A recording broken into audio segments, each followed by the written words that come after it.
সামনেই যেহেতু আসছে রাখি পূর্ণিমা বা রাখি বন্ধন, এবং তারপরেই তো জন্মাষ্টমী, এবং তারপরেই কিন্তু গণেশ চতুর্থী। এই তিনটে অকেশন উপলক্ষে আমার আজকের রেসিপি ইনস্ট্যান্ট সন্দেশ বা মিল্ক পাউডার সন্দেশ বা গুঁড়ো দুধের সন্দেশ। আর এই সন্দেশটা বানাতে কোনো রকম গ্যাস ওভেন বা আগুনের ব্যবহার প্রয়োজন হয় না। সন্দেশটা বানাতেও কিন্তু ম্যাক্সিমাম 10 মিনিট সময় লাগবে। ভীষণই সহজ একটা সন্দেশের রেসিপি আজকে আমি শেয়ার করব। আসুন তাহলে শুরু করা যাক আজকের ভিডিওটা। গুঁড়ো দুধের সন্দেশ বানানোর জন্য আমাদের অবশ্যই গুঁড়ো দুধ প্রয়োজন। আপনারা কিন্তু আপনাদের পছন্দ মতন যে কোনো ব্র্যান্ডের গুঁড়ো দুধ বা মিল্ক পাউডার নিতেই পারেন। এখানে আমি আমুলের গুঁড়ো দুধটা ব্যবহার করছি। যাই হোক, এখানে আমি 200 গ্রাম পরিমাণে, অর্থাৎ মেজারিং কাপের 1 কাপ পরিমাণে গুঁড়ো দুধ নিয়েছি। একটা গ্রাইন্ডিং জার নিলাম। কিছুটা ড্রাই ফ্রুটসের মধ্যে অ্যামন্ড আর কাজু নিয়েছি। কিছুটা পরিমাণে চিনি, আর ফ্লেভারের জন্য ছোট এলাচ আমি গুঁড়ো করে নেব। যেহেতু এটা ইনস্ট্যান্ট মিষ্টি বা ইনস্ট্যান্ট সন্দেশ, সেই জন্য সমস্ত উপকরণ গুঁড়ো করে নিয়ে ব্যবহার করলে বেশি ভালো হয়। আমি 8 থেকে 10টা মতন অ্যামান্ড আর 2 টেবিল চামচ কাজু নিয়েছি। ফ্লেভারের জন্য আমি নিয়েছি 4 থেকে 5টা ছোট এলাচ। আপনারা চাইলে একটু কেসার বা জাফরানও কিন্তু ব্যবহার করতে পারেন। আচ্ছা, এরই সাথে আমি চিনি নেব। এখানে আমি 2 টেবিল চামচ চিনি নিচ্ছি। আপনারা চিনিটা কিন্তু অবশ্যই একটু বুঝে ব্যবহার করবেন। যদি ইচ্ছে না হয় চিনি না দিলেও চলবে, কারণ গুঁড়ো দুধেই কিন্তু মিষ্টির একটা ভাগ থাকে। আর যেহেতু গুঁড়ো দুধে মিষ্টির একটা ভাগ থাকে, সেই জন্য চিনিটা কিন্তু স্বাদ মতন একটু বুঝে ব্যবহার করবেন। এবার এটার একটা ফাইন পাউডার বানিয়ে নিলাম। এখন এই বানিয়ে নেওয়া পাউডারটা দিয়ে দিচ্ছি গুঁড়ো দুধের মধ্যে। সম্পূর্ণ পাউডারটাই কিন্তু দিয়ে দেবো। এখন এই শুকনো উপকরণগুলো আমি প্রথমে মিশিয়ে নিচ্ছি। হাত দিয়ে মেশালেই ভালো হয়।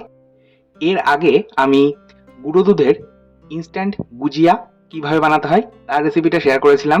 এছাড়াও কিভাবে আপনারা মিল্ক পাউডার ব্যবহার করে কেশর পেস্তা সন্দেশ বানাবেন কোনো রকম আগুনের ব্যবহার ছাড়াই, এই দুটো রেসিপি আমি আগেই শেয়ার করেছি। লিঙ্কটা ডেসক্রিপশন বক্সে দিয়ে দেবো, আপনারা প্লিজ একবার চেক করে নেবেন।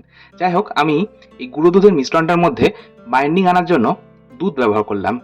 দুধ অর্থাৎ লিকুইড দুধ। আর দুধ কিন্তু আপনারা অতিরিক্ত ব্যবহার করবেন না, জাস্ট বাইন্ডিং এর জন্য 1 থেকে 2 চামচ দুধ প্রয়োজন 200 গ্রাম গুঁড়ো দুধে। তো আপনারা সেইটুকুনি ব্যবহার করবেন। অতিরিক্ত দুধ ব্যবহার করলে এই ডোটা যদি নরম হয়ে যায়, তাহলে কিন্তু মিষ্টিগুলো করতে অসুবিধা হবে। আর মিষ্টিটা হতেও কিন্তু অনেক সময় লাগবে। মানে আমাদের কিন্তু এই ডোটা বেশি নরম হয়ে গেলে রেস্টে রাখতে হবে ফ্রিজে মোটামুটি 10 থেকে 15 মিনিট। যাই হোক, আমি একটা ডো তৈরি করে নিয়েছি, আর এই ডোটা থেকে কিছুটা পোর্শন আমি আলাদা করে কেটে রেখেছি। একটা এইরকম কাঠের যে রুটি বেলার যে চাকি হয়, সেই চাকি নিয়েছি। আপনারা চাইলে কাঠের তক্তিও ব্যবহার করতে পারেন। এই কাঠের চাকিটার ওপর আমি একটু ঘি এইভাবে মাখিয়ে নিলাম। কাঠের তক্তির ওপর এইভাবে ঘি একটু মাখিয়ে মসৃণ করে নিলে আমাদের এই সন্দেশটা গড়তে ভীষণ সুবিধা হবে।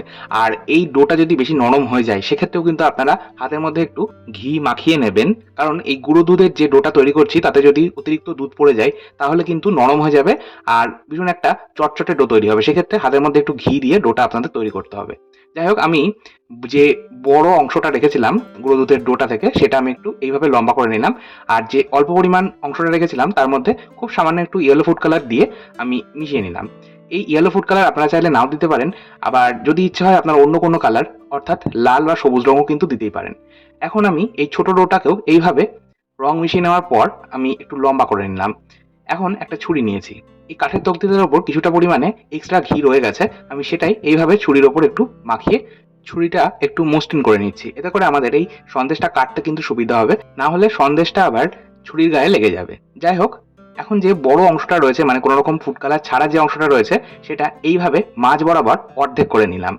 এখন এই অর্ধেক করে নেওয়া অংশটার ওপর হলুদ মেশানো, মানে হলুদ রং মেশানো যে ডোটা বানিয়েছিলাম, সেই লম্বা ডোটাও কিন্তু আমি এইভাবে মাঝখানে দিয়ে দিলাম। তারপর অপর যে ডোটা কেটে রেখেছি, সেই অর্ধেক ডোটাও কিন্তু আমি এইভাবে উপর দিয়ে দিয়ে দিলাম। এবার হাতের তালু দিয়ে এইভাবে আমি একটু এটা সেট করে নেবো। আর এই সেট করার সময় যদি আপনাদের হাতের সাথে সন্দেশটা লেগে যায়, সেক্ষেত্রে খুব অল্প পরিমাণ ঘি দিয়ে একটু হাতে মাখিয়ে নেবেন, তারপর সন্দেশটা গড়ে নেবেন। আর এইভাবে শেপ দিয়ে নেওয়ার পর আমি এবার ছুরির সাহায্যে সন্দেশটা কেটে নিচ্ছি। ব্যাস, আমাদের ইনস্ট্যান্ট মিল্ক পাউডার সন্দেশ একদম তৈরি। এই মিল্ক পাউডার সন্দেশ বা গুঁড়ো দুধের সন্দেশ খেতে কিন্তু অসাধারণ হয়, বানাতে কিন্তু সময় ভীষণই কম লাগে। আমরা দাদা বা ভাইয়েরা যদি আমাদের বোন বা দিদিদের এইভাবে রাখি পূর্ণিমা বা রাখি বন্ধনে সন্দেশ বানিয়ে খাওয়াতে পারি নিজের হাতে, তাহলে কিন্তু আমাদেরও ভালো লাগবে, আবার আমাদের দিদি বা বোনেদেরও কিন্তু ভালো লাগবে।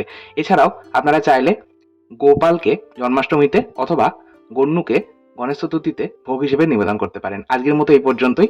আবার চলে আসবো নতুন কোনো ভিডিও নিয়ে। আপনারাও ভালো থাকুন, সুস্থ থাকুন। ধন্যবাদ।